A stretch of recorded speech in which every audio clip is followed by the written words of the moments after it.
यहाँ पर बात करते हैं रिप्रोडक्टिव हेल्थ के बारे में। और देखो, जब हम लोग यहाँ पर बात करते हैं क्लास 12th का चैप्टर नंबर 3 है, that is the reproductive health. देखो, जब हम लोग यहाँ पर बच्चे रिप्रोडक्टिव हेल्थ के बारे में बात करते हैं तो रिप्रोडक्टिव हेल्थ बेसिकली यहाँ पर है क्या। रिप्रोडक्टिव हेल्थ के बारे में बात करते हैं यहाँ पर, तो रिप्रोडक्टिव हेल्थ है क्या यहाँ पर, उसके बारे में बात करते हैं। तो देखो, रिप्रोडक्टिव हेल्थ के बारे में जब बात करते हैं तो सबसे पहली चीज़ देखो, इससे रिलेटेड जो हमारे पास इश्यूज़ है रिप्रोडक्शन से रिलेटेड, उसके बारे में बात करेंगे।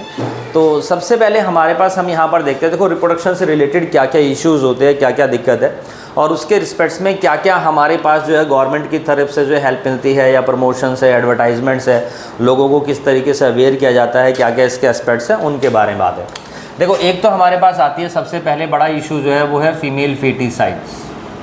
फीमेल फीटिसाइड्स मतलब कि बच्चों को पैदा होते ही या उससे पहले जो है बेसिकली हम सेक्स का पता लगा करके वो लड़कियां तो उनको किल कर देना, ये एक बहुत बड़ा इशू है हमारे पास। दूसरा हम लोग यहाँ पर बात करते हैं इससे रिलेटेड इशू है बच्चों, पॉपुलेशन एक्सप्लोजन। देखो, पॉपुलेशन एक्सप्लोजन भी एक बहुत बड़ा इशू है, ठीक है। पॉपुलेशन, जनसंख्या दिन प्रतिदिन मिनटों के नहीं सेकंडों के हिसाब से बढ़ रही है हमारे पास यहाँ पर। और फिर उसके बाद है एक और बहुत बड़ा issue, that is the STD, sexually transmitted disease. और भी बहुत सारी चीज़ें जिनके बारे में चैप्टर में हम लोग यहाँ पर बात करेंगे धीरे धीरे। तो देखो, रिप्रोडक्टिव हेल्थ की क्या क्या प्रॉब्लम्स है और उनसे निपटने की क्या क्या स्ट्रैटेजीज है, उनके बारे में बात करते हैं। तो हमारे पास ये सारे इश्यूज़ है और इनसे निपटने के लिए कुछ कुछ ऑर्गेनाइजेशंस है, कुछ NGO है, नॉन गवर्नमेंट ऑर्गेनाइजेशंस है, कुछ प्राइवेट NGOs होती है, कुछ गवर्नमेंट अथॉरिटीज़ होती है जो इनके रिस्पेक्ट्स में लोगों को अवेयर करती है, काम करती है। तो हमारे पास यहाँ पर एक प्रोग्राम इनिशिएट होता है बच्चों, फैमिली प्लानिंग।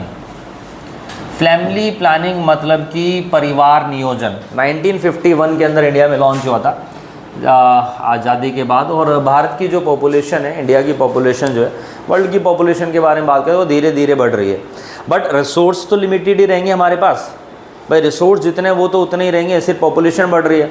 अब हम उन रिसोर्सेज को तो बढ़ा नहीं सकते, जितने खेत है वो उतने रहेंगे, ऐसा तो है नहीं कि हम दूसरे खेत पे कब्जा कर लेंगे। लेकिन पॉपुलेशन बढ़ती जा रही है, परिवार बढ़ते जा रहे हैं, तो हमें यहाँ पर क्या करना पड़ेगा, पॉपुलेशन को कंट्रोल करना पड़ेगा, लोगों को उसके बारे में बताना पड़ेगा।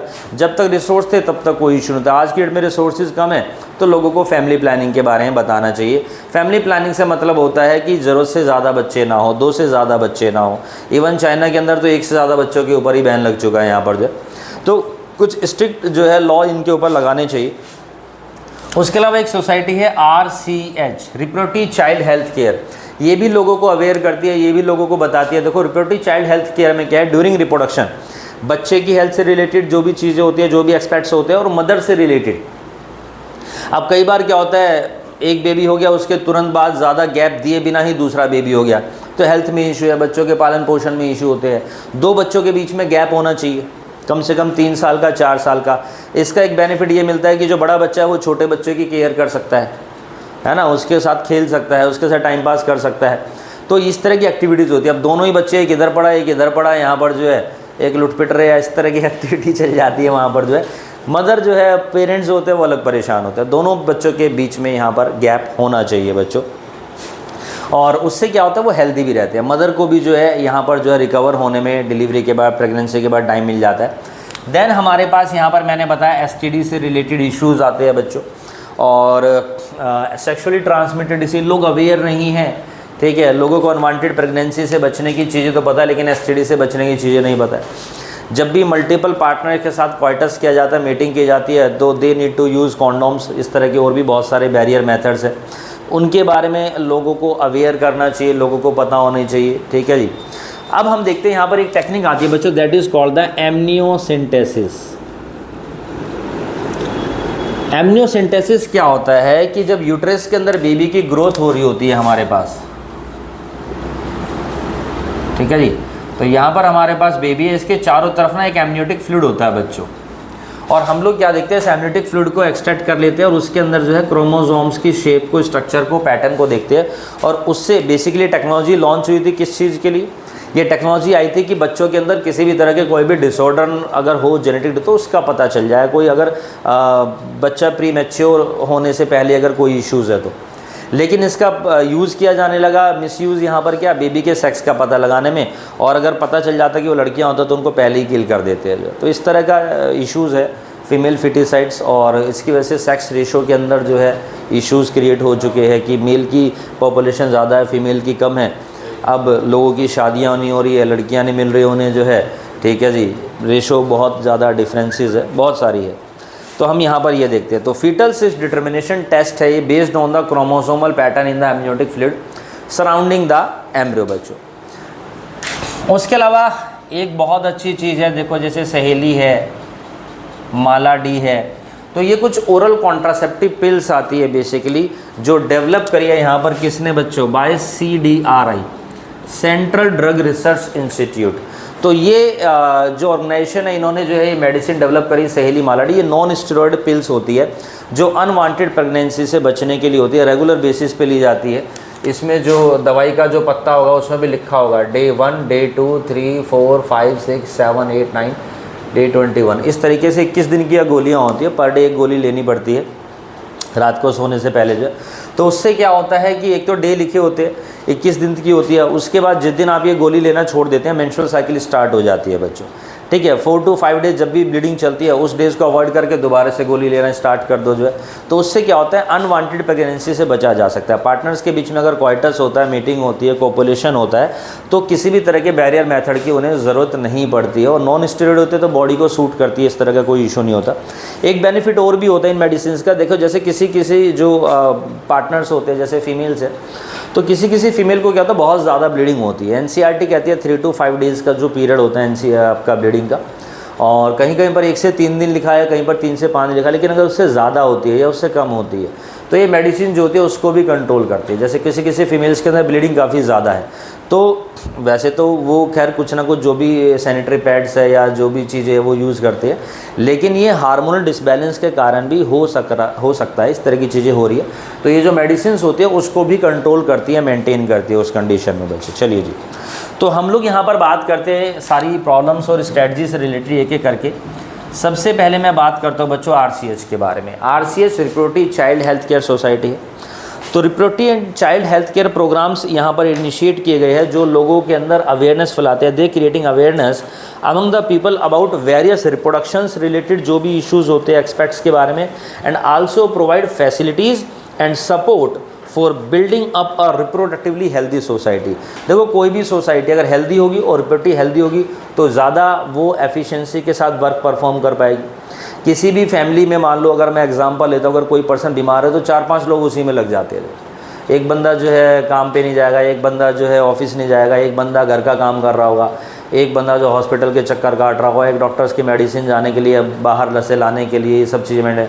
तो एक तरीके से सोचो, इसी तरीके से अगर किसी कंट्री में ऐसा हो जाए तो सोचो कि वहाँ की कम्युनिटी अगर जो है हेल्दी नहीं है, भले ही वो रिप्रोडक्टिव हेल्दी हो चाहे नॉर्मल हेल्दी हो, तो वहाँ की एफिशिएंसी के ऊपर, इकोनॉमी के ऊपर बहुत फ़र्क पड़ता है बच्चों।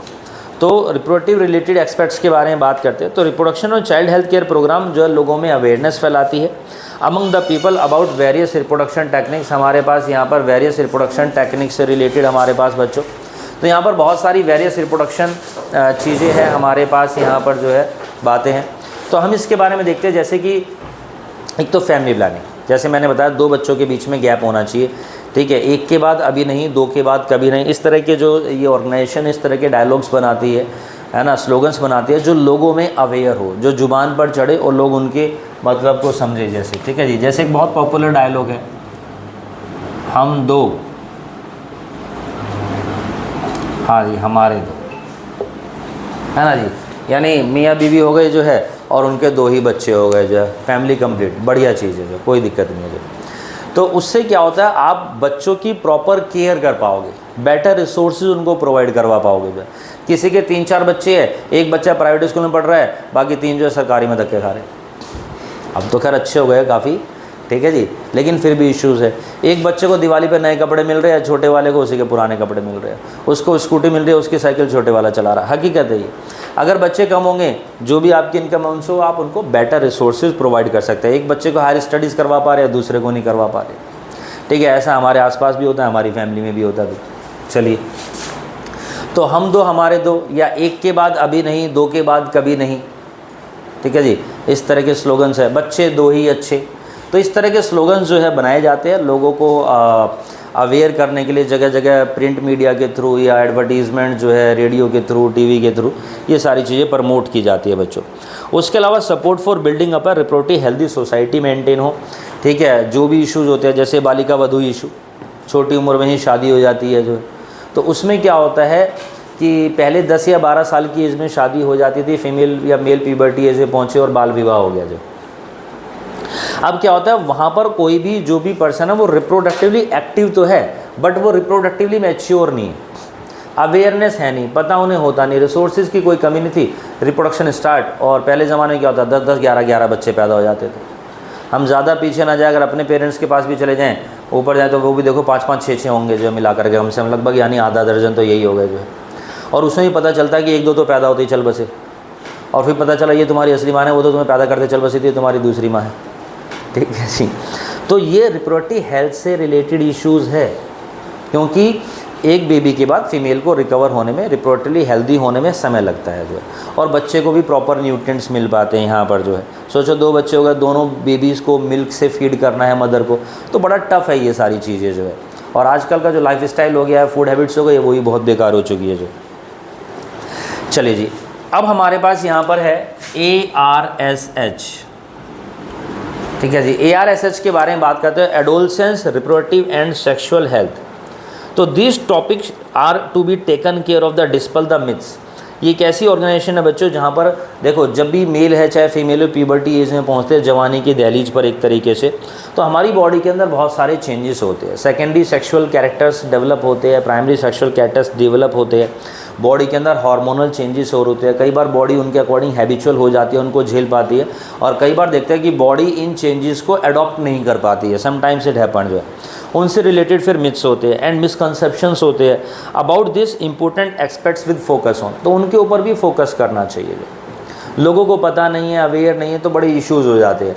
जैसे वो मूवी देखी होगी आपने, होगी OMG2, तो उसमें दिखाया है कि एक बच्चा जो है और 10th क्लास का, वो मास्टरबेट कर रहा है, उसके वीडियो बना दी और उसको जो है वायरल कर दिया। तो किस तरीके से बच्चा जो है मेंटली डिप्रेस्ड हो जाता है, जबकि बाद में उसमें दिखाया कितना बढ़िया टॉपिक है, उसके फादर ने जो है केस लड़ा और बताया है कि ये बहुत नॉर्मल चीज़ है जो, ठीक है। बॉडी में क्या होता है, चेंजेस होते हैं, सीमेन रिलीज़ होता है, उसका इजैकुलेशन होता है, ठीक है। अब अगर उसको इजैकुलेट आप कर देते हैं तो ठीक है, अपने आप मास्टरबेट के थ्रू, नहीं करते तो अपने आप भी रिलीज़ होगा वो, ठीक है जी। कुछ लोग इसको बीमारी का नाम दे देते हैं नाइटफॉल, तो इट्स नॉट ए डिसीज़, ठीक है। फीमेल के अंदर क्या होता है, मेंस्ट्रुअल साइकिल होती है, जितने भी एक्सेस चीज़ें बनती है वो अपने आप रिलीज़ होती है, लेकिन मेल के अंदर ऐसा सिस्टम नहीं है। तो ऑब्वियस ही बात है, अगर उनके अंदर सीमेन की फॉर्मेशन होती है, स्पर्म की फॉर्मेशन होती है, तो ये तो अच्छी चीज़ है। इसका मतलब कि सिस्टम काम कर रहा है रिप्रोडक्टिव, इसका मतलब कि हमारा रिप्रोडक्टिव सिस्टम बढ़िया काम कर रहा है। तो अगर वो अपने आप रिलीज़ होता है, एक्सेस में बन जाता है, ठीक है जी, अगर वो बन रहा है तो इसका मतलब प्रोस्टेट ग्लैंड ढंग से काम कर रहा है। ये भी एक बहुत बड़ी बात है। प्रोस्टेट ग्लैंड होता है, मैंने आपको ह्यूमन रिप्रोडक्शन में पढ़ाया था, तो सीमेन का जो मेन फॉर्मेशन होता है वो वहीं पर होता है जो है। अब उसमें क्या होता है कि वो कई बार बॉडी से रिलीज़ होता है, जब हार्मोन्स क्रिएट होते हैं, हार्मोन्स रिलीज़ होते हैं, टेस्टोस्टेरोन रिलीज़ होता है, ठीक है जी। तो उस समय क्या होता है, कोई भी मेल है वो सेक्सुअली अराउज होता है, तो उस समय जो है सीमेन का इजैकुलेशन हो जाता है वहाँ पर, कोई इसमें दिक्कत नहीं है, कोई डिसीज़ नहीं है, बिल्कुल नॉर्मल होता है जो, ठीक है। समटाइम्स कुछ मेल होते हैं वो मास्टरबेट भी कर लेते हैं, यानी कि सेक्सुअल हार्मोन्स अपना प्रॉपर काम कर रहे हैं, सेक्सुअल डिज़ायर कंप्लीट करने के लिए जो है उसने जो है मास्टरबेट कर लिया, उसमें भी कोई दिक्कत नहीं है जो है। बल्कि इसका मतलब देखो प्रोस्टेट ग्लैंड एक्टिव हो रहा है, प्रोस्टेट ग्लैंड ढंग से काम कर रहा है, ठीक है जी। और अगर सोचो अगर सीमेन का इजैकुलेशन नहीं हो रहा तो प्रोस्टेट ग्लैंड भी जो है काम करना हमारे पास यहाँ पर क्या कर देता है बच्चों, बंद कर देता है। तो उस समय हम देखते हैं कि ये नॉर्मल प्रोसेस हो, ये कर भी ले तो उसमें ऐसा कोई इशू नहीं है, ठीक है जी। शायद ही दुनिया में कोई ऐसा पर्सन होगा जिसमें जो सीमेन रिलीज़ ना हो या मास्टरबेट ना करो, अगर वो सेक्सुअली हेल्दी है तो, रिप्रोडक्टिवली हेल्दी है तो बच्चों, इसका मतलब, ठीक है जी। तो अब लोगों को इसके बारे में अवेयर नहीं, तो उनको बारे में बताना चाहिए, चाहे वो रिस्पेक्ट टू मेल हो चाहे वो रिस्पेक्ट टू फीमेल हो। उससे क्या होता है, रिस्की बिहेवियर जो होता है वो रिड्यूस हो जाता है। अनअवेयरनेस के कारण वो ऐसे लोगों से पूछेगा जिनको उन चीज़ की नॉलेज ही नहीं होगी, ठीक है जी। अब आपको मान लो गाड़ी खरीदनी है, कौन सी जी बढ़िया, आप पूछ किससे रहो, साइकिल वाले से, जो साइकिल चलाता है, उसे गाड़ी कभी देखी भी नहीं है। भैया गाड़ी कौन सी, लोगों कहेगा भैया मर्सिडीज़ ले ले, बहुत बढ़िया गाड़ी है, कितने की, करे ये नहीं पता लेकिन गाड़ी बहुत बढ़िया है, तब सलाह ही गलत आदमी से ले रहे हो, बहुत सिंपल सी चीज़ है। तो इनसे रिलेटेड जो भी इश्यूज़ होते हैं तो उनके बारे में जो इस तरह की अथॉरिटी वो अवेयर कर रही है, नहीं तो जो है डॉक्टर की जो है उसमें सलाह लेनी चाहिए बच्चों। तो उससे क्या होता है, रिस्की बिहेवियर जो होते हैं वो रिड्यूस हो जाते हैं। और एडोलसेंस की एज में हार्मोनल चेंजेस हो रहे होते हैं तो अवेयर होते ही नहीं हैं लोग जो है, कम से कम जिन्हें बायोलॉजी की नॉलेज नहीं है, रिप्रोडक्टिव हेल्थ की नॉलेज नहीं है, तो उनके साथ ये बड़े इश्यूज़ होते हैं, रिस्की बिहेवियर डेवलप होते हैं हमारे पास। अब इसमें क्या है, जैसे क्वेश्चन भी आता है, आपके क्वेश्चन आएगा चैप्टर में कि क्या स्कूलों में जो है सेक्स एजुकेशन होनी चाहिए, आप लिखेंगे यस कंपलसरी जो है, आंसर में लिखा, लेकिन कराता कोई नहीं है। ठीक है जी, चैप्टर क्या करते हैं, छुड़वा देते हैं टीचर, खुद कर लो भाई। तो बड़ी दिक्कत वाली बात है भैया, एग्ज़ाम में आएगा, आपके बोर्ड में आएगा, नीट में भी और एकेडमिक में भी। तो कुछ चीज़ों के ऊपर फोकस करना है जो उससे रिलेटेड मिसकंसेप्शन है, एक तो वो चीज़ हटे। तो सबसे पहले देखो इसका एक बेनिफिट हो जाता है इस अवेयरनेस के कारण, इट रिड्यूसिंग रिस्की बिहेवियर बच्चों। एक तो जो रिस्की बिहेवियर होता है वो रिड्यूस हो जाता है, आप किसी से गलत नॉलेज नहीं लेंगे। जो है कोई आपको किसी से पूछ रहे है, वो तुम्हें ये बताइए ये खा लो, वो खा लो, ऐसे कर लो, वैसे कर लो जो है, तो ये सब चीज़ें नहीं करनी चाहिए। कुछ थ्योरीज होती है जो एक्सप्लेन करती है what influence people sexual choice and behaviour, तो उसके बारे में हम अवेयर होते हैं। Reinforce message about sexual behaviour risk reduction, तो लोगों को समय समय पर इस चीज़ के बारे में बताते रहना चाहिए। ठीक है, अब जो एडोलसेंस की एज होती है उसी समय बॉडी में चेंजेस आते हैं, तो ये नॉलेज भी तो उसी टाइम मिलनी चाहिए, फिर ये बाद में मिले उस चीज़ का फ़ायदा नहीं है। जो तुम्हें आज पैसों की ज़रूरत है, तुम्हें मिले जो है 4 साल बाद, क्या फ़ायदा उसका, कोई बेनिफिट नहीं है जो। तो इसका बेनिफिट है कि एक तो प्रोवाइडिंग एक्यूरेट इन्फॉर्मेशन बच्चों about the risk associated with sexual activity से रिलेटेड जो भी इश्यूज़ होते हैं, अबाउट कॉन्ट्रासेप्शन बर्थ कंट्रोल के बारे में पता चले, ये बहुत अच्छी बात है। ठीक है जी,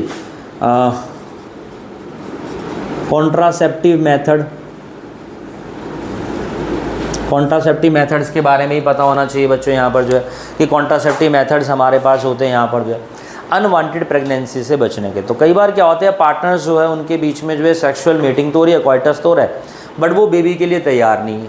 अब उस कंडीशन में क्या हो रहा है, बेबी हो जाता है यहाँ पर जो है। तो जो अनवांटेड तरीके से सोचा समझा नहीं, और हमने पॉपुलेशन में 1 नंबर और इंक्रीज़ कर दिया जो। अब ऐसा एक बार हुआ है, सोचो अनअवेयर के, तो ऐसे बहुत सारे लोग करते होंगे, और वो जो पर्सन एक बार किया वो दोबारा भी कर सकता है, और ऐसा होता भी है हमारी समाज में, हमारी सोसाइटी में जो है। क्यों? क्योंकि उन्हें कॉन्ट्रासेप्टिव मेथड्स के बारे में पता नहीं है, और पता नहीं है तो उसको फॉलो नहीं करते हैं जो। ये एक बहुत बड़ा इश्यूज़ है यहाँ पर बच्चों जो है। तो अनवांटेड प्रेगनेंसी बचने के लिए कॉन्ट्रासेप्टिव मेथड्स आते हैं, पिल्स आते हैं, बैरियर मेथड आते हैं, कॉन्डोम्स है, ठीक है, IUCD है, बहुत सारी चीज़ें, कॉपर्टी है। तो लेकिन लोग उसके बारे में अवेयर नहीं है। समटाइम्स हम लोग क्या देखते हैं, ये चीज़ें ऐसी होती है, टॉपिक इतने सेंसिटिव है कि इनके बारे में बात नहीं की जाती, तो लोग भी इनके बारे में बात नहीं करते और मेथड्स को फॉलो ही नहीं करते। हो जानते बच्चा, कोई दिक्कत नहीं, एक और हो जानते, कोई दिक्कत नहीं है, ये इश्यूज़ होते हैं। फिर कई बार क्या करते हैं कि लड़के की चाहत में पॉपुलेशन बढ़ी जा रही है, पहला क्वाइटस हुआ, बेबी हो जाती, बेबी गर्ल लड़की हो गई, दोबारा ट्राई किया फिर लड़की हो गई, दोबारा ट्राई किया फिर लड़की हो गई, यानी तब तक वो कोशिश करते हैं जब तक लड़का नहीं होता। 5वीं बार में जाके लड़का हुआ, 4 लड़कियां 1 लड़का है, तब जा कर के उन्होंने रिप्रोडक्शन फिनिश करा, ख़त्म करा, सोचो जो है। तो इस तरह के इश्यूज़ है। फिर जो लोग कम पढ़े लिखे होते हैं, पॉवर्टी लाइन से बिलो के, वो ज़्यादा बच्चे पैदा करते हैं। ये समाज में मिथ्स फैलाए जा रहे हैं कि जो मुस्लिम समुदाय है या हिंदू समुदाय, इनमें ज़्यादा बच्चे होते हैं, ऐसा कुछ नहीं। पहले हमारे ज़माने में रिसोर्सेज तो हिंदुओं के भी खूब बच्चे होते थे, है ना। कहाँ जाना, आप अपनी फैमिली पे जाके देख लो, जो 6-6, 7-7 बच्चे, 4 मौसी है, 3 मामा हैं, ठीक है जी, 1 तुम्हारी मम्मी हो गई, जो पापा चाचा ताऊ बुआ मिला करके भी 8-9 लोग हो गए, तो आधा दर्जन से ऊपर तो यही है, और किसी किसी की 1 दर्जन भी है भैया।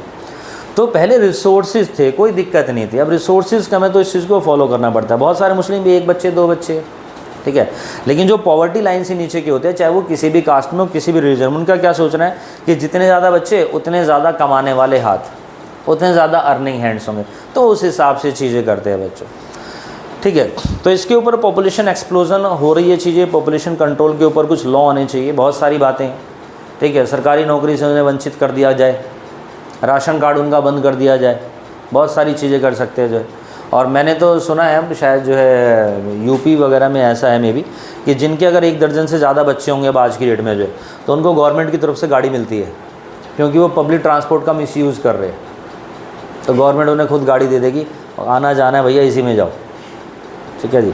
वो पब्लिक ट्रांसपोर्ट का मिसयूज़ कर रहे हैं, एक साथ पूरे के पूरे जब 12-13 लोग जा रहे थे जो, मतलब मैंने ऐसा सुना है, मैं ये नहीं कहता ये जो भी है, ठीक है, लेकिन ऐसा है कुछ जो है। तो provide accurate information about the risk associated with sexual activity, about contraception, birth control and methods of avoiding और डीफेयरिंग इंटरकोर्स। बच्चों इंटरकोर्स के मेथड और उनको अवॉइड करने के, एसटीडी से बचने के, अनवांटेड प्रेगनेंसी से बचने के मेथड्स के बारे में बताओ। अच्छा जी, एक चीज़ और बहुत अच्छी बात है, डीलिंग विद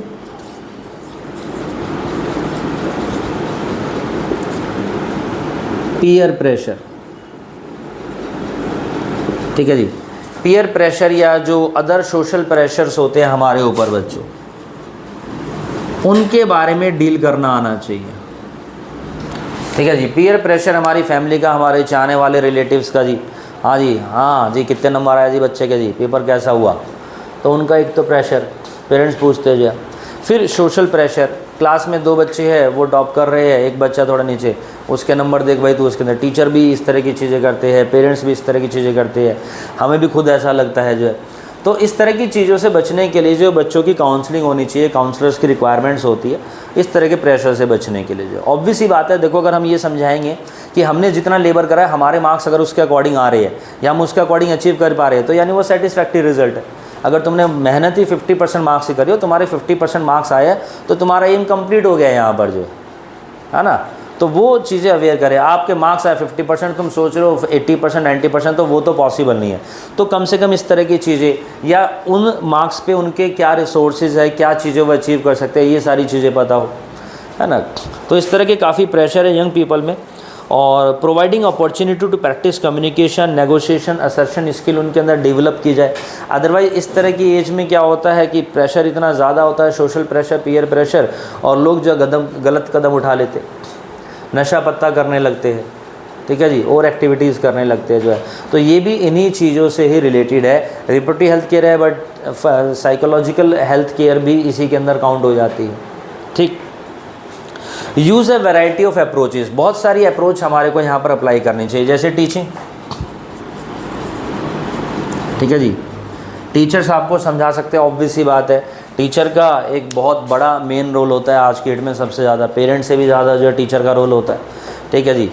तो बच्चे टीचर से पूछ सकते हैं, अपने पेरेंट्स से नहीं पूछ सकते, ठीक है जी। और टीचर्स की जो है मॉरल ड्यूटी है, इन सारी चीज़ों के बारे में अवेयर किया जाए। Learning that involve and engage young people and help them to personalize the information, जो हम यहाँ पर जो है मार्केट में जो स्प्रेड करें। मार्केट यानी आप लोगों में बच्चों, बहुत सारी आपने देखा होगा नुक्कड़ नाटक वगैरह होते हैं, बहुत सारी ऑर्गेनाइजेशन एनजीओ जो इस तरह के नुक्कड़ नाटक करके लोगों को अवेयर करते हैं इन सारी चीज़ों के बारे में। Use approaches of teaching and learning are which are appropriate to young people age experience cultural background के अकॉर्डिंग हमारे को लोगों को ये सारी चीज़ें बतानी चाहिए बच्चों, ठीक है जी। चलिए एक एक करके अभी इश्यूज़ के बारे में बात करते हैं। तो सबसे पहला जो चीज़ है बच्चों वो है हमारे पास यहाँ पर पॉपुलेशन एक्सप्लोजन। जनसंख्या बढ़ रही है धुआंधार तरीके से, और आपको बता दूं इंडिया नंबर 1 पे आ चुका है पॉपुलेशन के मामले में। पहले नंबर 2 पर था बट नंबर 1 पे आ चुका है। कोविड के बाद ऐसा हुआ है, ठीक है। इंक्रीज हेल्थ फैसिलिटी, देखो बहुत सारे रीज़न है, ठीक है, कभी एग्जाम में लिख दो कोविड के बाद ऐसा हुआ। सबसे पहली बात तो है देखो increase health facility. Health facilities जो है वो काफ़ी ज़्यादा इम्प्रूव हो चुकी है, अभी भी बहुत गुंजाइश है लेकिन फिर भी पहले के मुकाबले काफ़ी इम्प्रूव हो चुकी है हेल्थ फैसिलिटी। हम लोग क्या देखते हैं, अगर हेल्थ फैसिलिटी के बारे में बात करें तो अब क्या जाए, प्रॉपर बच्चे की केयर होती है, जच्चा बच्चा की जो है, डिस्पेंसरीज है, हॉस्पिटल्स है, ठीक है, वहाँ पर हेल्थ फैसिलिटी और काफ़ी ज़्यादा बेटर हो चुकी है। लोग भी बहुत अवेयर हो चुके हैं। पहले क्या होता था, अवेयरनेस के कारण बच्चे पैदा होते ही मर रहे हैं, या माँ जो है पैदा होते ही मर जाती थी जो है, उसको हम बोलते हैं MMR या IMR, मैटरनल मोर्टेलिटी रेट, इसके अंदर गिरावट आई है। IMR इन्फेंट मोर्टेलिटी रेट, इसके अंदर भी काफ़ी गिरावट आई है हेल्थ फैसिलिटीज़ के बढ़ने के कारण बच्चों जो यहाँ पर जो है। बेटर लिविंग कंडीशंस आ गई है, ठीक है, मेडिसिन्स आ गई है जो है, किसी चीज़ की कमी होती है तो डॉक्टर मेडिसिन लिखते हैं, आयरन की गोलियाँ, कैल्शियम की गोलियाँ, विटामिन D की गोलियाँ, ठीक है जी, ये सारे सिरप्स और ये सब मेडिसिन स्टार्ट हो जाती है। जो पहले ऐसी चीज़ें नहीं थी, जो है देसी खाना होता था, अब उसमें कुछ इश्यूज़ होते तो वो होएगा, उन्हें पता ही नहीं चलता था, अवेयर नहीं होते थे जो। दूसरा, out of 6 billion world population 1 billion are Indian भाई साहब, 6 बिलियन में से 1 बिलियन जो है वो इंडियंस है, सोचिए जो पूरी अर्थ के ऊपर। And rapid decline in death rate, लोग मर भी नहीं रहे भाई। पहले क्या महामारी फैलती थी, हैजा फैल गया, ये बीमारी फैल गई, पूरे जो है गांव के गांव तबाह हो गए, ख़त्म हो गए जो है, लेकिन अब ऐसा नहीं है जो है। मास लेवल पर बहुत ज़्यादा वैक्सीनेशन हो चुका है हर चीज़ का जो है। तो rapid decline in death rate, maternal mortality rate, infant mortality आज major cause of population growth, क्योंकि इनमें डिक्लाइन हुआ है।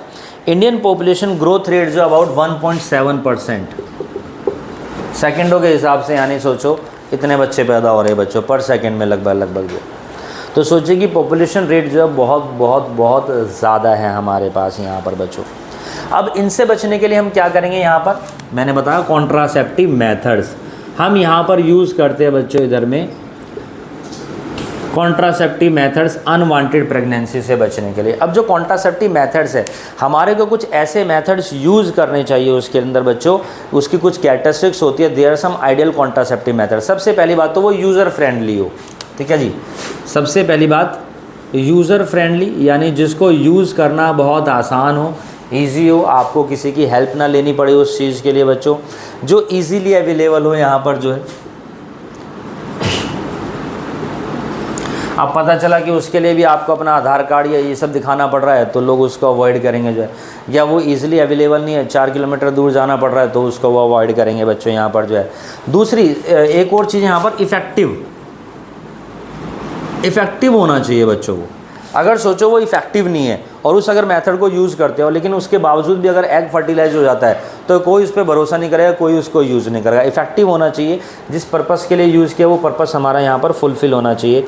नोर और लिस्ट साइड इफ़ेक्ट, कोई भी साइड इफ़ेक्ट नहीं होना चाहिए। There should be no side effect. अगर इसके साइड इफ़ेक्ट्स होंगे तो लोग इसको यूज़ नहीं करेंगे। जैसे पिल्स आती है अब जो है, तो मैंने बताया कुछ पिल्स ऐसी होती है जो किसी किसी फीमेल को सूट नहीं करती है। मेंस्ट्रुअल साइकिल ब्लीडिंग जो होती है वो ज़्यादा हो जाती है, जो डेट्स होती है, पीरियड्स होते हैं, उनमें आगे पीछे वो डेट्स हो जाती है। अब इसका कारण क्या होता है, क्योंकि हार्मोन्स के डिसबैलेंस या हार्मोन्स को मैनेज करने के चक्कर में, बट समटाइम्स इट हैपन, ऐसा हो जाता है। तो उसके लिए डॉक्टर से सजेस्ट करें, डॉक्टर आपको कुछ और पिल्स देगा जो उन हार्मोन्स को मेंटेन करेंगी, ठीक हो जाते हैं, कोई इशू नहीं, कोई ऐसी बड़ी बात नहीं है, ठीक है। लेकिन मेथड्स और भी बहुत सारे, जैसे कॉपर्टी आती है, तो किसी किसी फीमेल को कॉपर्टी भी सेट नहीं होती है, किसी को बहुत स्मूथली, और किसी किसी फीमेल में क्या होता है कॉपर्टी सूट नहीं करती है, उसमें क्या होता है पेट निकल जाता है या तो जो है, ठीक है, या किसी को जो है गैस का इश्यू होने लगते हैं फीमेल्स को जो है, या फिर ड्यूरिंग क्वार्टर्स होता है पेन होता है। तो ये कुछ इश्यूज़ होते हैं। बाकी ये लगभग 100 में से जो है माने 90 लेडीज़ को ये दिक्कत नहीं होती, 10 लेडीज़ को होती है, तो इतना कोई बड़ा इशू भी नहीं है, उसको जो है दूसरे मेथड से अवेलेबल, कोई इशू नहीं है। No way interfere with sexual drive, उनकी सेक्सुअल लाइफ के अंदर कोई भी इंटरफेयर नहीं होना चाहिए। अरे भाई अगर उनकी सेक्सुअल लाइफ में इंटरफेयर होगा तो वो तो एक वैसे ही फर्टिलाइज नहीं होना, फिर फ़ायदा क्या मेथड यूज़ करने का। अगर पार्टनर्स के बीच में मीटिंग नहीं हो रही फिर तो कुछ हो ही नहीं रहा ना बाय डिफ़ॉल्ट। तो उनकी सेक्सुअल लाइफ में कोई भी इंटरफेयर नहीं होना चाहिए। So these are the characteristics of some ideal contraceptives बच्चों। अब इसके लिए हमारे पास ये क्या है basically, these are the birth control methods, ये बर्थ कंट्रोल मेथड्स है। तो हम लोग यहाँ पर देखते हैं इन बर्थ कंट्रोल मेथड्स के अंदर देखो क्या क्या चीज़ आती है। सबसे पहले आता है हमारे पास बच्चों इधर में नेचुरल मेथड। देखो नेचुरल मेथड में क्या होता है, it is work on the principle of avoiding physical barrier या physical contact between the egg और स्पर्म। ये हमारे पास देखो जी एग हो गया, ये स्पर्म हो गया, इनको फिजिकली मीट होने से किसी भी तरीके से रोका जाए, ओवम और स्पर्म की फिजिकल मीटिंग ना हो, इसके ऊपर ये मेथड्स काम करते हैं बच्चों। अब इसमें देखो सबसे पहली चीज़ जो आती है वो आती है periodic abstinence.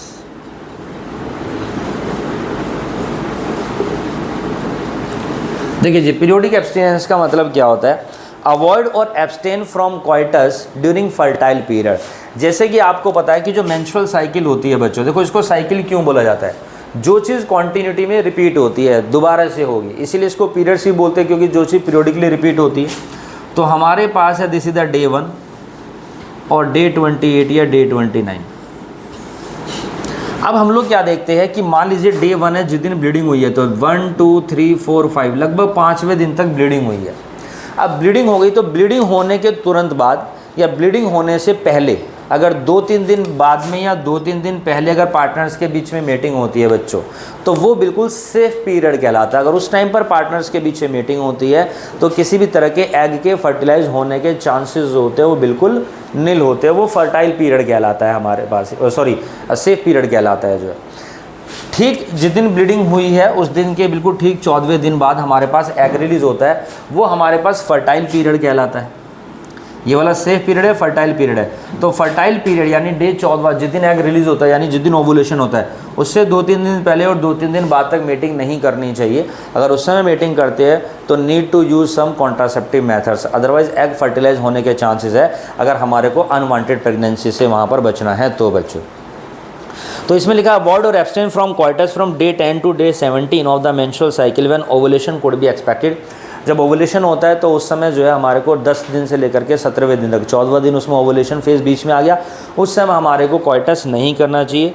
Chance of fertilization is very high in this period and it is called the fertile period. बच्चों ये फर्टाइल पीरियड है। तो हमारे को ब्लीडिंग से 2-3 दिन पहले या ब्लीडिंग के 2-3 दिन बाद जो है हम लोग जो है क्वार्टर्स कर सकते हैं, वो बिल्कुल सेफ पीरियड होता है। अच्छा, इसमें भी ना कुछ चीज़ें हो जाती है, कई बार ऐसा हो जाता है जो है, मान लीजिए कुछ फीमेल्स होती है और अगर उन्होंने जो है किसी तरह की पिल्स वगैरह यूज़ कर ली डेट्स को आगे बढ़ाने की, पीरियड्स को आगे सरकाने की, उन्हें कहीं टूर पर जाना है या कोई रिलीजियस सेरेमनीज़ है ना, तो मे बी जो है उस टाइम क्या करती है, वो चाहते हैं कि जो पीरियड्स है वो थोड़े से आगे हो जाए, 4-5 दिन जो है। तो कई बार इस तरह की मेडिसिन के कारण क्या होता है, डेट्स में चेंजेस हो जाते हैं।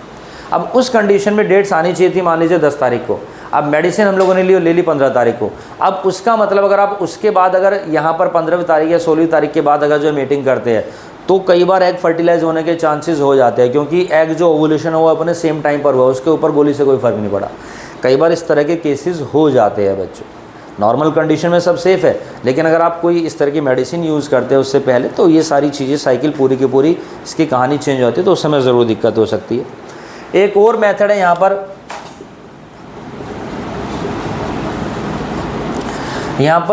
मेल जो है विड्रॉ और कोइटस इंटरप्शन। विड्रॉ और कोइटस इंटरप्शन से यहाँ पर क्या मतलब है, पार्टनर्स के बीच में कोइटस चल रहा है, मीटिंग चल रही है, यहाँ पर there is a insertion of the male penis into the female vagina, ये कोइटस चल रहा है, उनका कोई इशू नहीं है। बट बिफोर इजैकुलेशन मेल के पीनस में से सीमेन का इजैकुलेशन होने जा रहा है और वो फीमेल के रिप्रोडक्टिव ट्रैक्ट में जाएगा, तो बिफोर इजैकुलेशन ही need to withdraw his penis from the female vagina. उसको पीनस को फीमेल वजाइना से बाहर निकालना पड़ेगा इजैकुलेशन से पहले। अगर इजैकुलेशन हो जाता है तो ऑब्वियस सी बात है फर्टिलाइजेशन के चांसेस जो होते हैं वो बन जाते हैं, बहुत सिंपल सी बात है। मेल के अंदर हम देखते हैं कि 200 से 300 मिलियन स्पर्म्स रिलीज होते हैं ना सिंगल इजैकुलेशन, और एक बार में जो सीमेन रिलीज होता है वो लगभग 2.5 से 5 ml सीमेन होता है जो है। तो सोचो कि ऑन एवरेज पर ml में लगभग 80 to 100 मिलियन स्पर्म्स ज़रूर अवेलेबल होंगे बच्चों, ठीक है जी। तो अगर एक ड्रॉप भी सीमेन की अगर वहाँ पर पहुँच जाती है तो उसमें भी बहुत सारे स्पर्म्स होंगे। अगर हमारे पास कैलिबर वाले स्पर्म होंगे तो ज़रूर एग तक पहुँच जाएंगे, फर्टिलाइज कर पाएंगे जो। तो ये जो चांसेस होते हैं थोड़े से कम होते हैं इसके, क्योंकि ये टोटली डिपेंड करता है मेल की विल पावर के ऊपर या फीमेल की विल पावर के ऊपर भी जो है, ऑब्वियस सी बात है। क्योंकि जिस समय क्वाइटस चल रहा होता है तो उस समय जो हमारे जो सेक्स हार्मोन्स होते हैं वो बिल्कुल ऑप्टिमम लेवल पर होते हैं, सेक्सुअल प्लेजर उन्हें मिल रहा होता है। तो एक तुक्के की बात है, बाय चांस की बात है, he need to withdraw his penis from the female vagina before ejaculation so as to avoid insemination into the vagina. Advantage है कुछ यहाँ पर हमारे पास इन मेथड्स के, कि does not require any drugs, does not interfere with normal body function, and the couple can plan for pregnancy at any time they want, ठीक है। But main disadvantage is the dependent almost wholly owned the man self control, will power के ऊपर है कि वो पीनस को withdraw कर लेता है बच्चों, ठीक। चलिए जी, एक चीज़ और आ जाती है यहाँ पर, दैट इज़ द लैक्टेशनल एमनेरिया।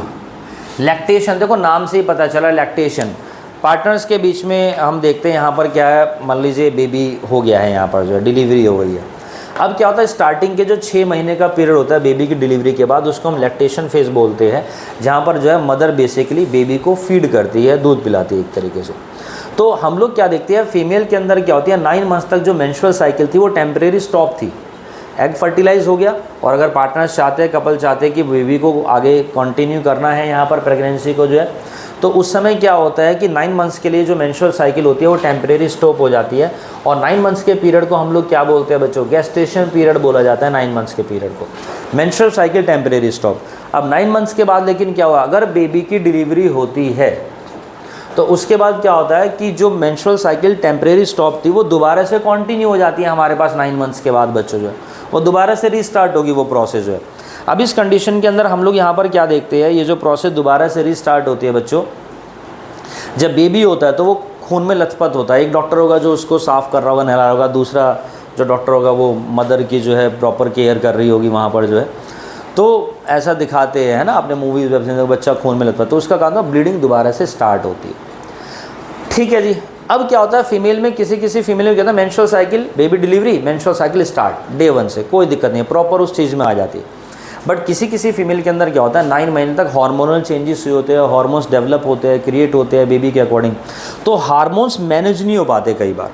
और जब तक वो बेबी को फीड कर रही है, किसी फीमेल के अंदर क्या होता है मेंस्ट्रुअल साइकिल स्टॉप रहती है, उसके बाद भी 2 महीने तक, किसी में 3 महीने तक, किसी में 4 महीने तक, किसी में 5 या 6 महीने तक बोला गया है लैक्टेशनल एमेनोरिया। तो बोल रहे हैं कि no menstruation during lactation period, लेकिन ये कोई ज़रूरी नहीं है, ये बात याद रखना। हर फीमेल के अंदर ऐसा नहीं होता है। कभी आप सोचिए कि लैक्टेशन पीरियड है और इस समय मेंस्ट्रुएशन नहीं होगी, अगर रिलीज़ नहीं होगा और मीटिंग हो जाए जो है, आपने देखा होगा बहुत बच्चों के बीच में से 2 ही महीने का या 3 महीने का गैप है। ठीक है जी, दोनों बच्चों के अंदर जो है गैप 1 साल का है। ठीक है जी, लेकिन 1 साल का गैप है तो ये तो समझिए कि बॉडी के अंदर तो वो 9 महीने तक रहा है ना, इसका मतलब अभी एक बेबी हुआ और 2 महीने 3 महीने बाद ही दूसरा बेबी, फर्टिलाइजेशन हो गया यहाँ पर। तो इसका मतलब कि 6 महीने वाला कोई सिस्टम नहीं है, पार्टनर से परहेज नहीं करे, ना बच्चों के बीच में गैप रखा, मे बी इट हैपन जो है। तो इसका मतलब है कि अगर 1 साल से कम का गैप है, गारंटेड वहाँ पर एक के बाद दूसरा बेबी 2 महीने 3 महीने बाद उनके बीच में मीटिंग हुई है, क्वाइटस हुआ है। तो यहाँ पर तो लैक्टेशनल एमेनोरिया नहीं हुआ। तो हर फीमेल के अंदर ऐसा नहीं होता है बच्चों। चांसेज ऑफ फर्टिलाइजेशन नील है, it is effective up to 6 month, but फिर से कह रहा हूँ ये कोई बढ़िया मेथड नहीं है। ठीक है जी। अब आ जाते हैं, इसके बाद आ जाते हैं बच्चों बैरियर मेथड हमारे पास। देखो जब मैं बैरियर मेथड के बारे में बात करता हूँ तो बैरियर मेथड में क्या होता है, barrier method principal of working की प्रिवेंट मीटिंग ऑफ एग और स्पर्म, कि किसी भी तरीके से स्पर्म और एग की फिजिकल मीटिंग ना हो, इसी के ऊपर काम करते हैं हमारे पास बच्चों यहाँ पर इधर में बैरियर मेथड। हमारे बैरियर मेथड यहाँ पर इसी प्रोसेस के ऊपर काम करते हैं। प्रिंसिपल ऑफ वर्किंग देखिए जी, prevent physical meeting of sperm and egg, सबसे पहली बात। Such method available for both male and female, दोनों के लिए अवेलेबल है, जिसमें सबसे बढ़िया इजीली अवेलेबल, सबसे चीप और सबसे बेस्ट मेथड जो आता है बच्चों वो आता है हमारे पास यहाँ पर कॉन्डोम्स। तो हम लोग क्या देखते हैं कि कॉन्डोम सबसे बेस्ट मेथड है। सबसे पहली बात, it is barrier made up of rubber latex की शीट का बना होता है, use to cover the penis in male and vagina and cervix in the female, जो फीमेल कॉन्डोम्स आते हैं बच्चों। यूज जस्ट बिफोर क्वाइटस, इनको क्वाइटस से पहले यूज़ किया जाता है, पीनस को कवर कर दिया जाता है ताकि सीमेन जो है वो फीमेल रिप्रोडक्टिव ट्रैक्ट के अंदर एंट्री ही ना कर सके। तो मैंने बताया कि जैसे यहाँ पर जो है हमारे पास यहाँ पर ये पीनस की एंट्री हो गई है, लेकिन जो पीनस है अगर वो जो है कवर्ड है किस चीज़ से बच्चों, हमारे पास यहाँ पर कॉन्डोम से। तो हम लोग क्या देखते हैं, जितना भी सीमेन रिलीज होगा वो सारा का सारा इस कॉन्डोम के अंदर ही होगा, एग तक वो पहुँच ही नहीं पाएगा। तो सबसे बढ़िया ईजिली अवेलेबल और चीप मैथड है जो है। ठीक है जी। गवर्नमेंट डिस्पेंसरीज़ के अंदर ये फ्री ऑफ कॉस्ट ही मिलते हैं, गवर्नमेंट हॉस्पिटल्स में, ताकि जो है लोगों को किसी तरीके की कोई दिक्कत परेशानी ना हो यहाँ पर जो है इसको परचेज़ करने में जो है। तो ये भी एक बढ़िया चीज़ है, लोगों को अवेयर किया जा रहा है, इन सारी चीज़ों के बारे में प्रमोट किया जा रहा है। बट हम लोग क्या देखते हैं, समटाइम्स लोग इसको वर्ड को बोलने में भी हेजिटेट करते हैं, भागने में तो बहुत दूर की बात है यहाँ पर जो मेडिकल स्टोर पर जा कर के, तो गवर्नमेंट डिस्पेंसरी में मिलता है। एक बार ऐसा भी हुआ था कि जो है दिल्ली के अंदर जो है जैसे ATM की मशीन लगी होती है उस तरीके जगह जगह पर कॉन्डोम्स की मशीन लगी थी, 10 रुपये डालो उसमें से कॉन्डोम्स निकलते थे। बट वही है, लोग अनअवेयरनेस के कारण जो है सब पता ही है तुम्हें कैसे तोड़ फोड़ रहे हैं मशीनें जो है। ठीक है, जिसमें सिक्के डाल रहे हैं, निकाल रहे हैं, उसकी वो से कॉइन मशीन ही ख़राब कर दी है जो है, ये सब चीज़ें कर रहे हैं, एक्टिविटी कर रहे हैं जो बच्चे। तो लेकिन अगर इसके सीरियस इफ़ेक्ट्स के बारे में लोगों को पता होगा, अवेयर होंगे, तो इन चीज़ों को वो ज़रूर फॉलो करेंगे। आज नहीं करेंगे तो कल उन्हें करना ही पड़ेगा। सोचिए अगर हमारी कम्युनिटी के अंदर अगर STD फैल जाए तो क्या होगा चीज़ें। शादी से पहले जिस तरह की पत्री मिलाई जाती है, जन्म पत्री, सोचो उससे पहले मेडिकल रिपोर्ट्स मिलाई जाएंगी। ऐसा होगा गारंटेड जो है कि कहीं कोई डिसऑर्डर तो नहीं है, कहीं कोई इशू तो नहीं है। बहुत सारे इश्यूज़ हो सकते हैं, ज़रूरी थोड़ी है जो है। कोविड के टाइम पर ऐसा खूब हो रहा था, खूब दिखा रहे थे न्यूज़ में जो है कि कोविड पॉजिटिव तो नहीं है, कोरोना पॉजिटिव तो नहीं है, जिससे शादी हो रही है जो, बहुत सारे लोगों की शादियाँ रुक गई जो है, वो कोविड पॉजिटिव हो गया था जो, सोचिए। तो ये सारे इश्यूज आते हैं। तो it is use to cover the penis in male and vagina cervix in the female, use just before coitus. Male and female condoms दोनों डिस्पोजेबल होते हैं, प्रिवेंट एड्स एंड एसटीडी। ये बहुत अच्छी बात है बच्चों। एक तो ये अनवांटेड प्रेगनेंसी से तो बचा रहे हैं, बट एसटीडी से भी बचा रहे हैं, क्योंकि एसटीडी कब होती है, जब बॉडी फ्लूइड आपस में मीट करते हैं बच्चों। और बॉडी फ्लूइड ही जब मीट नहीं करेंगे जो है, सीमेन जो है आपका जो है फीमेल वजाइनल फ्लूइड के साथ जो है, due to the presence of condoms, तो भी हम देखते हैं यहाँ पर एसटीडी से बचा जा रहा है बच्चों यहाँ पर। तो मेल कॉन्डोम्स है, फीमेल कॉन्डोम्स आते हैं, इस तरह के मेथड्स है जो है, ठीक है जी। आपके नोट्स के अंदर मेंशन है condoms for male and condoms for female जो है, कॉपर डी भी है। ये एक बहुत ईजिली अवेलेबल मेथड है जो है, कोई साइड इफ़ेक्ट नहीं होते, यूज़ करना ईजी होता है, ईजिली अवेलेबल होता है, ठीक है। किसी तरह का सेक्सुअल लाइफ में कोई इंटरफेयर नहीं होता है जो है, चीप है, तो बहुत बढ़िया मेथड्स है जो। उसके बाद हम बात करते हैं बच्चों, दूसरे नंबर पर आते हैं हमारे पास यहाँ पर diaphragm, cervical cap and walls. तो देखो डायफ्राम है, बैरियर होता है जो रबर का बना होता है, इस तरह का जो है, एक cup like saucer type shape होती है इस तरीके की जो है, ठीक है जी, इस तरीके से। तो यहाँ पर कॉर्नर पर हम देखते हैं कि एक वायर की रिम होती है पूरी की पूरी जो है, जिसकी वजह से इसकी पूरी शेप मेंटेन है। और यहाँ पर हम देखते हैं कि इस तरीके होता है कप शेप, और इसको यूट्रस के अंदर हम देखते हैं एक तरीके से इंसर्ट कर दिया जाता है। पीनस का एक्सटेंशन होगा फीमेल वजाइना के अंदर, हम देखते हैं जितना भी हम देखते हैं यहाँ पर सेमेन रिलीज़ होगा वो सारा यहीं पर आ जाएगा। इसको सॉसर को निकाल करके जो है फेंक सकते हैं, जो बेसिकली डिस्पोज कर देंगे इसको, डिस्ट्रॉय जो है, कोई इशू नहीं। Inserted in the female reproductive tract to cover the cervix. Prevent conception कैसे? By blocking of entry of sperm through cervix. They are reusable बच्चों, है ना। अच्छा, डायफ्राम क्या चीज़ होती है हमारे पास, ये मैंने आपको बता दिया इसकी शेप। वजाइनल स्मॉल सोशर शेप इसकी रबर शीट होती है विद अ मेटल कॉइल, इसके रिम पर कॉर्नर पर जो इसको शेप देती है, fitted across the mouth of the uterus. फिर आते हैं हमारे पास सर्वाइकल कैप एंड वॉल्ट्स आते हैं, तो जी बिल्कुल कैप लाइक स्ट्रक्चर होती है बच्चों इसके, ढक्कन जैसी, है ना, इस तरीके से जो है। तो इसको इंसर्ट कर दिया जाता है, पीनस की इंसर्शन होगी यहीं पर, यहीं पर जो सारा का सारा सीमेन आ जाएगा। तो cervical cap is small dome shape rubber device fitted on the cervix. It is uncomfortable to apply sometimes and it is rarely use nowadays बच्चों, ठीक है। या तो कॉपर्टी फीमेल्स यूज़ कर लेती है, या कॉन्डोम्स यूज़ किए जाते हैं, या फिर जो इंजेक्शंस लगते हैं, इम्प्लांट्स जिसको हम बोलते हैं बच्चों, या आईयूडीज़ आते हैं हमारे पास, तो बेस्ट है, इजीली अवेलेबल है, ठीक। नहीं तो वासेक्टॉमी ट्यूबेक्टॉमी तो अवेलेबल है ही परमानेंट प्रेगनेंसी से बचने के लिए। फिर आते हैं बच्चों हमारे पास आईयूडी। आईयूडी क्या होते हैं? आईयूडी है हमारे पास यहाँ पर इंट्रा यूट्रेन डिवाइसेज। कुछ ऐसे डिवाइसेज होते हैं जिनको यूट्रस के अंदर यहाँ पर फिट किया जाता है। This devices are used only and only by females, inserted by doctor और by expert nurses into the uterus through the vagina, ठीक। नॉन मेडिकेटेड भी हमारे पास यहाँ पर आती है, जैसे कि आईयूडी। एग्जाम्पल में इसके बच्चों लिपिस लूप, ठीक है जी। थोड़ी सी नॉलेज के साथ इसको खुद भी इंसर्ट किया जा सकता है, और नहीं तो जो है डिस्पेंसरी में जो नर्स होती है वो भी इसको जो इंसर्ट कर सकती है। Copper releasing IUDs. अब हमारे पास कुछ कॉपर रिलीजिंग आईयूडीज़ है। आईयूडी मतलब इंट्रा यूट्रेन डिवाइसेस। नॉन मेडिकेटेड में लिपिस लूप आता है, और हमारे पास यहाँ पर मेडिकेटेड में जो है आपका CUT यानी कॉपर टी आप आ जाता है बच्चों। CU7 मल्टी लोड, ठीक है जी। मल्टी लोड 375 हमारे पास है, इनके कोड होते हैं, तो ये यूज़ होते हैं बच्चों। अब ये किस तरीके से काम करते हैं? Copper releasing. ये भी इंसर्ट किए जाते हैं फीमेल के अंदर, हम लोग क्या देखते हैं, और एक तरीके से बिल्कुल बैरियर की तरह काम करते हैं यहाँ पर। अब इसमें क्या होता है, जैसे अगर स्पर्म एंट्री करते हैं तो स्पर्म की स्पीड को ये स्लो कर देते हैं, स्पर्म की मोटिलिटी को, और स्पर्म जो है एग तक पहुँच ही नहीं पाएगा। अगर मान लो पहुँच भी गया तो तब पहुँचेगा जब इस एग यहाँ पर फैलोपियन ट्यूब में वेट कर चुका होगा, डेड हो चुका होगा और यूट्रस में आ चुका होगा। डेड एग के साथ यहाँ पर ये कभी भी कुछ भी नहीं कर सकता है बच्चों यहाँ पर। तो कॉपर रिलीजिंग आईयूडीज है, हार्मोन रिलीजिंग आईयूडीज है, प्रोजेस्ट्रॉन, आपका LNG-20 है, कॉम्बिनेशंस में आते हैं। बहुत सारे मेथड होते हैं और इनकी जो है कुछ कुछ एप्लीकेशंस भी होती है, जैसे कि इम्प्लांटेशन नहीं होने देना, या प्रोजेस्ट्रॉन के लेवल को डिक्रीज़ कर देना, या एग को ही रिलीज़ ना होने दो, तो स्पर्म वहाँ पे जा कर के क्या करेगा, है ना, समंदर में डुबकिया गोताखोर लगाता है और जाके खाली हाथ लौट के आता है। ये इसके साथ हो जाएगा यहाँ पर जो प्रिंसिपल ऑफ वर्किंग। अब इनके वर्किंग का प्रिंसिपल क्या बताया तो मैंने, फिजिकली इनको यहाँ पर मीट नहीं होने देना है।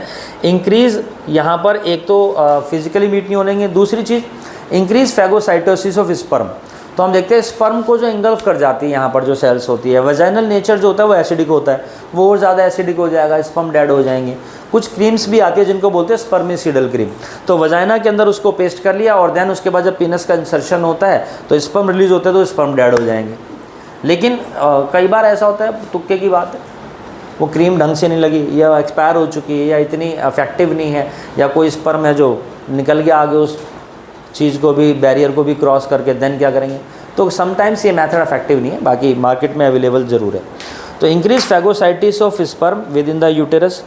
कॉपर आयन रिलीजिंग, कुछ कॉपर आयन रिलीज होते हैं जो सप्रेस स्पर्म मोटिलिटी, स्पर्म की मोटिलिटी को क्या कर देते हैं, सप्रेस कर देते हैं, कम कर देते हैं यहाँ पर। And fertilising capacity of sperm. होता है क्या है, जब मेल पीनस की फीमेल वजाइना में इंसर्शन होता है तो उस समय हम देखते हैं जब स्पर्म रिलीज होते हैं तो फीमेल रिप्रोडक्टिव ट्रैक्ट के अंदर यहाँ पर एक प्रोसेस होती है जिसको हम बोलते हैं कैपेसिटेशन।